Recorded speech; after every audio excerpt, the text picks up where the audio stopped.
Selamat berjumpa kembali dalam layanan audio Sahabat Seperjalanan. Hari ini adalah hari Sabtu, 3 Oktober 2020.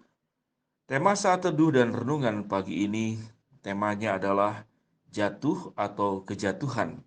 Jatuh atau kejatuhan. Firman Tuhan terambil dalam Amsal 24 ayat yang ke-16, demikian bunyi firman Tuhan. Sebab 7 kali orang benar jatuh, namun ia bangun kembali. Tetapi orang fasik akan roboh dalam bencana. Sebab 7 kali orang benar jatuh, namun ia bangun kembali. Tetapi orang fasik akan roboh dalam bencana. Mari kita berdoa. Bapa yang di dalam surga, kami akan membahas satu bagian kebenaran firman Tuhan untuk kami bisa mengerti apa bedanya jatuh dan apa bedanya kejatuhan. Jatuh adalah bagian yang Tuhan izinkan untuk membuat kami semakin naik tinggi, semakin sukses, semakin berhasil di dalam segala aspek. Namun kejatuhan adalah sesuatu yang kami perbuat sendiri karena pemberontakan dan ketidaktaatan kami kepada Tuhan. Biarlah ya Tuhan kami boleh merenungkan bagian ini dengan benar. Dalam nama Tuhan Yesus kami berdoa. Amin. Sahabat seperjalanan yang dikasihi Tuhan, apa itu bedanya jatuh dan kejatuhan? Kalau kejatuhan di dalam Alkitab, kita melihat ada dua bagian firman Tuhan. Kejatuhan yang pertama adalah kejatuhan malaikat jatuh di dalam dosa. Malaikat itu jatuh di dalam dosa yang disebut dengan Lucifer atau yang disebut juga sebagai bintang dari timur. Malaikat yang diciptakan Allah sebagai makhluk yang immortal yang tidak bisa mati. Dan di dalam Yesaya 14 ayat yang ke-14 firman Tuhan berbunyi, Aku atau bintang timur hendak naik mengatasi ketinggian awan-awan, hendak menyamai yang maha tinggi. Aku hendak naik mengatasi ketinggian awan-awan, mengatasi ketinggian awan-awan, hendak menyamai yang maha tinggi. Ini adalah bagian daripada kejatuhan. Malaikat yang kejatuhan di dalam dosa. Jadi jatuh yang disengaja karena perbuatannya sendiri. Dan itu menjadi sebuah kejatuhan. Di dalam kejatuhan manusia, Kejadian pasal 2 ayat yang ke-17. Tetapi pohon pengetahuan tentang baik dan jahat itu janganlah kamu makan buahnya. Janganlah kamu makan buahnya, sebab pada hari engkau memakannya, pastilah engkau mati. Bagian yang kedua ini berbicara tentang kejatuhan manusia. Kejatuhan malaikat kemudian menjadi iblis. Kejatuhan manusia dari manusia yang dikuduskan oleh Allah, kemudian menjadi manusia yang berdosa. Ini adalah dua contoh kejatuhan. Kejatuhan adalah bagian yang Allah sudah merancang yang baik di dalam setiap pribadi, baik itu malaikat, baik itu manusia. Namun manusia memilih jalan yang salah sehingga dia mengalami kejatuhan. Di dalam hidup sebagai orang-orang percaya, kita Tuhan izinkan jatuh. Jatuh adalah sesuatu yang baik di dalam rangka untuk menolong kita semakin bertumbuh, semakin naik jenjang, semakin hebat.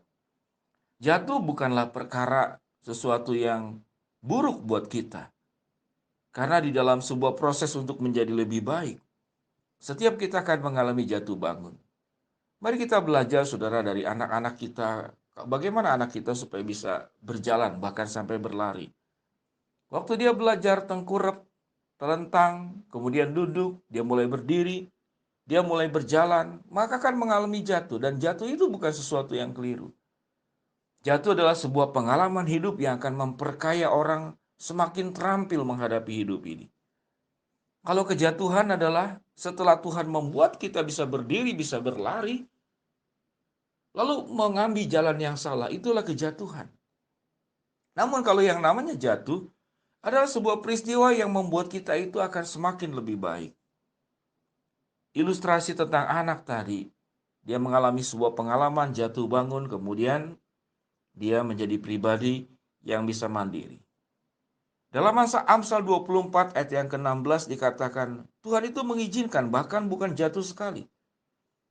Sebab 7 kali orang benar jatuh, namun dia akan bangun kembali. Dia akan bangkit kembali. Nah, jatuhnya orang benar ini bisa karena godaan, bisa karena keadaan, Bisa karena masalah, tapi juga bisa karena di dalam izin Tuhan. Dua-duanya baik. Jatuh karena persoalan hidup, jatuh karena masalah ekonomi, jatuh karena sebuah kesalahan yang orang lain lakukan kepada kita. Namun orang-orang yang jatuh itu ada penyertaan Allah di dalamnya. Tuhan tidak akan membiarkan kita sendiri. Karena kita tidak melepaskan Tuhan. Itu berbedanya. Kejatuhan malaikat dan kejatuhan manusia di dalam dosa itu karena mereka melepaskan Tuhan. Tetapi orang-orang benar itu tetap menggenggam Tuhan, sehingga sewaktu pengalaman jatuh berapa kali pun, Tuhan akan membuat engkau akan terangkat kembali, engkau akan bangkit kembali, dan dikatakan engkau sekalipun 7 kali jatuh, orang benar itu tidak akan terperosok, tidak akan tersungkur, tidak akan terjerembab. 7 kali orang benar jatuh, dia akan bangun kembali. Karena mengapa? Karena orang benar tetap memegang tangan Tuhan. Orang benar tetap mengandalkan Tuhan. Orang benar tetap ditopang dan didukung oleh Tuhan. Orang benar dalam kelemahannya karena tetap menggenggam Tuhan, dia tetap bisa bangun kembali. Orang benar karena dia tetap memegang tangan Tuhan, bersama dengan Tuhan. Tidak ada badai yang tidak bisa dilalui.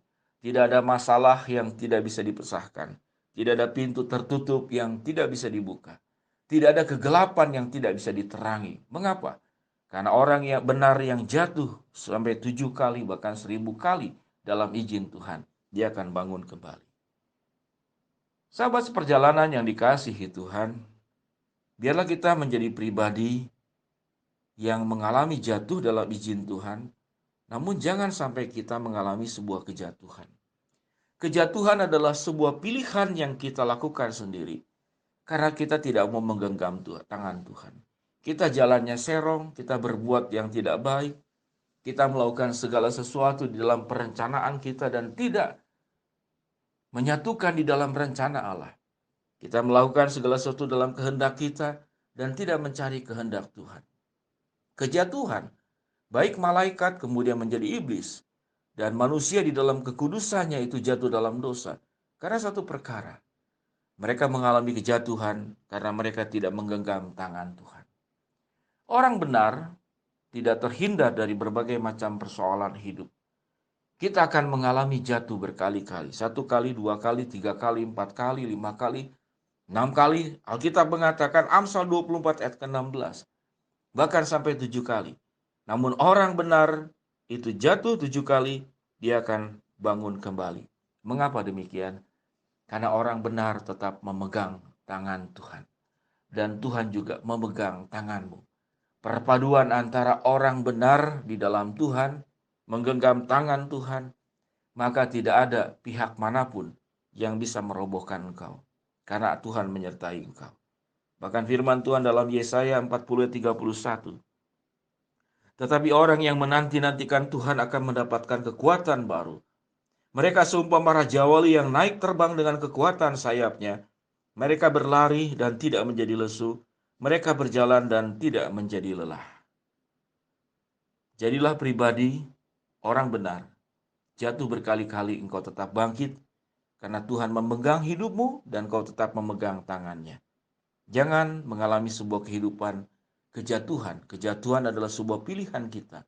Karena kita tidak mau berjalan bersama dengan Tuhan. Mari kita berdoa. Bapa yang di dalam surga, hamba-Mu berdoa bagi yang sedang sakit di rumah sakit maupun di rumah.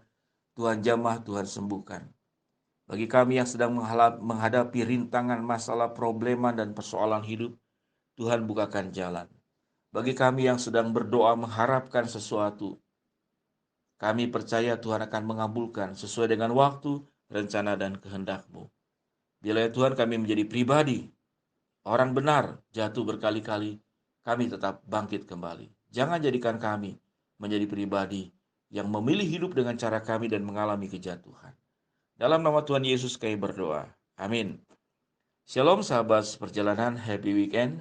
Tuhan memberkati kita semua. Selamat waktu untuk bersama dengan keluarga. Saya berdoa, tetap kuat, tetap beriman, dan tetap memegang tangan Tuhan. Shalom, amin.